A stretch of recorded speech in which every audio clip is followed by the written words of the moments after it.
Thanks, Timmy. It was very interesting watching the local news of Tampa Bay. I had watched the news from my hometown of Charlotte sometimes when my parents would. However, with all the new information that I have accumulated over the semester, I know and understand much more than I did. When looking at if both of the stations has had timeliness inside of their stories and broadcasting, I would say that both of them exceeded in this. We saw stories throughout the Tampa area that were occurring within the days of the broadcast.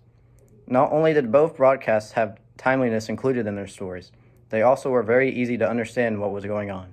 The only unpleasant thing came from the CBS broadcast, where in the beginning half of the broadcast, it was almost a sort of rapid-fire news segment.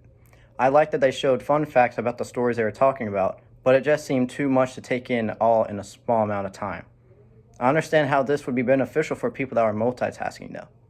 Both of the broadcast stories seemed to be brief and straight to the point of what was happening, along with the stories seeming to be free of any jargon use within these stories.